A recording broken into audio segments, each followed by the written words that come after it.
ওকে, আজকে আমাদের আলোচনার বিষয়বস্তু হলো জ্যামিতি। কি আলোচনা করব আজকে? জ্যামিতি। আচ্ছা, জ্যামিতি আলোচনা করার আগে সর্বপ্রথম আমাদের জানতে হবে এই জ্যামিতি অর্থ কি। জ্যামিতি অর্থ কি? তো আমরা কি জানি জ্যামিতি অর্থ কি? না। আজকে আমি তোমাদের শিখিয়ে দেব। এখানে জ্যামিতি আলোচনা করার আগে জ্যামিতিতে দুটো অংশ থাকে। কি অংশ? দুইটা। একটা জ্যা আর একটা মিতি। একটা জ্যা আর একটা মিতি। আমাদের এখন জানতে হবে যে জ্যা অর্থ ভূমি আর মিতি অর্থ পরিমাপ। তাহলে জ্যা অর্থ কি? ভূমি। মিতি অর্থ? পরিমাপ। আচ্ছা, এখন যদি আমি পুনরায় বলি এই যে জ্যামিতির অর্থ কি? জ্যামিতির অর্থ কি? তাহলে আমরা পুনরায় সব বলবো যে জ্যামিতির অর্থ ভূমি পরিমাপ। জ্যামিতির অর্থ ভূমি পরিমাপ। জ্যামিতির অর্থ পারবো সবাই? জি স্যার। ওকে, জনি দাঁড়াও। জ্যা অর্থ কি? ভূমি। আর মিতি অর্থ? পরিমাপ। জ্যামিতি অর্থ? ভূমি পরিমাপ। হাততালি, সুন্দর হয়েছে। ওকে, মিতিরা দাঁড়াও। জ্যা অর্থ ভূমি। আর মিতি অর্থ? পরিমাপ। জ্যামিতি অর্থ? ভূমি পরিমাপ। Very good, well done. Okay, আচ্ছা, আমাদের জ্যামিতি আলোচনা করতে গিয়ে সর্বপ্রথম আমাদের কিছু জানতে হবে। জ্যামিতি আঁকতে গেলে আমাদের কিছু উপাদান থাকে, যন্ত্রাংশ রয়েছে। সেই যন্ত্রাংশগুলো সম্পর্কে আমাদের আগে ধারণাটা থাকা উচিত। আমরা কি জানি যে এই যন্ত্রটা কি? কি এটা? সবাই বলে এটা কি? ওকে, ভেরি গুড। এই তো তোমরা চমৎকার জানো। আচ্ছা, এটা কি আমরা জানি? এটা কি?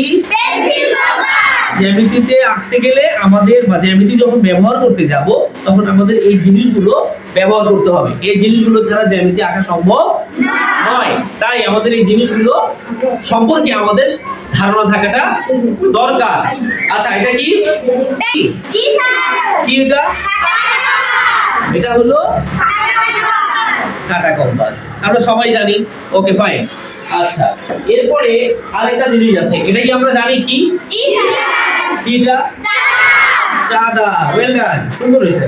আচ্ছা, তাহলে আমরা মোটামুটি সবগুলো জেনে ফেলেছি, তাই না? এখন এটার সাথে আমাদের পেন্সিল লাগবে। বৃত্ত নিয়ে আজকে একটু আলোচনা করব। কি করব?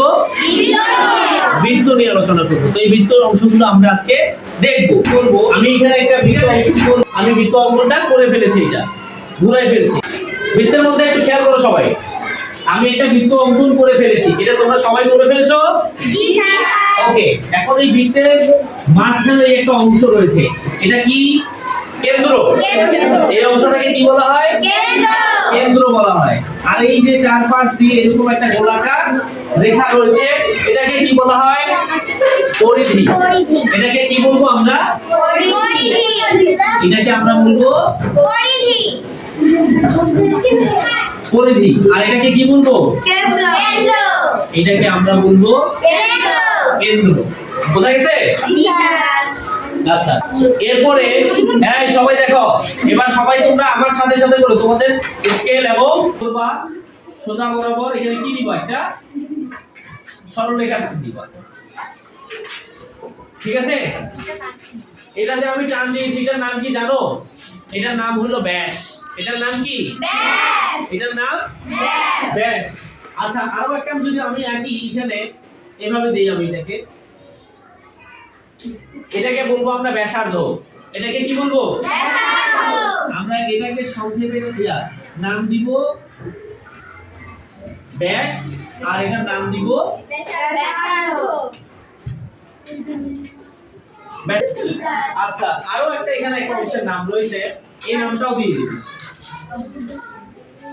এটার নাম জ্যা। এটার নাম জ্যা। বোঝা গেল? এই যে জ্যা এর পরে আরো একটা অংশের নাম রয়েছে। এখানে আমরা স্কেল দিকে টান দিয়ে দেখাই দিব। এটাকে বলা হচ্ছে বৃত্তচাপ। কি বলবো? বৃত্তচাপ।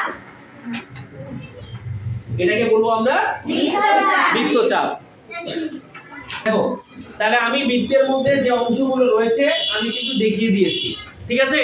এই যে তোমাদের সামনে যে পরীক্ষা আছে, বার্ষিক পরীক্ষা হোক কিংবা তোমাদের যে বৃত্তি পরীক্ষা হোক, এই পরীক্ষাতে আমরা এটা কমন পাবো।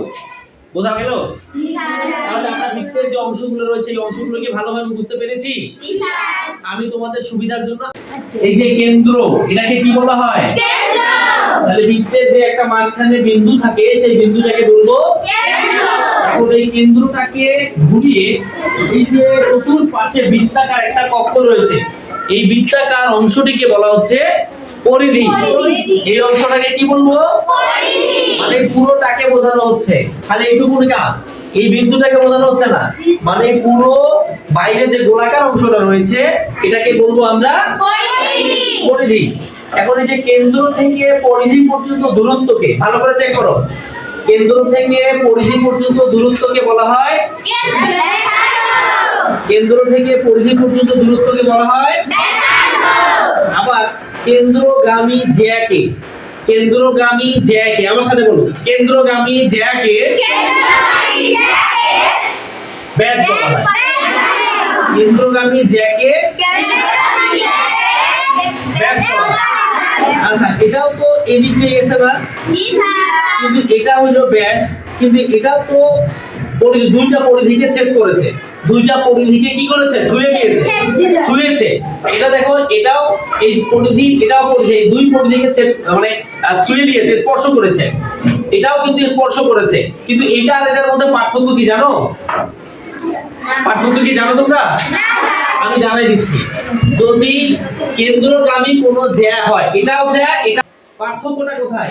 এইটা জ্যা, এটাও জ্যা, এটাও জ্যা, যেহেতু জ্যা যখন কেন্দ্র দিয়ে যাবে সেই জ্যাকে আমরা বলবো ব্যাস, আর যেটা কেন্দ্র ছাড়া যাবে ওইটাকে বলবো আমরা জ্যা। কিন্তু সকল জ্যা আবার ব্যাস হবে না। আমি যদি এই দিক থেকে এখানে একটা নাম দেই, এটাও জ্যা হবে। কি বললাম? এটাও জ্যা হবে, কিন্তু ব্যাস হবে না। ব্যাস হতে গেলে কি হতে হবে? কেন্দ্র দিয়ে যাইতে হবে। কি হতে হবে? কেন্দ্র দিয়ে যাইতে হবে। আমি ব্যাস তো এই দিক দিয়ে দিয়েছি, আমি চাইলে ব্যাসটা কি নিব? এই দিক দিয়েও দিতে পারবো, কিন্তু আমি তা নিব না। যদি জ্যা হতে হয় অবশ্যই কেন্দ্র ছাড়া হতে হবে, আর ব্যাস হতে গেলে অবশ্যই কেন্দ্রগামী হতে হবে। ক্লিয়ার সবাই? জি স্যার। বুঝতে পেরেছি? জি স্যার। ওকে, বলেছি এই বৃত্তচাপটা কি? বৃত্তের একটি অংশকে বৃত্তচাপ বলা হয়। কি বলবো আমরা?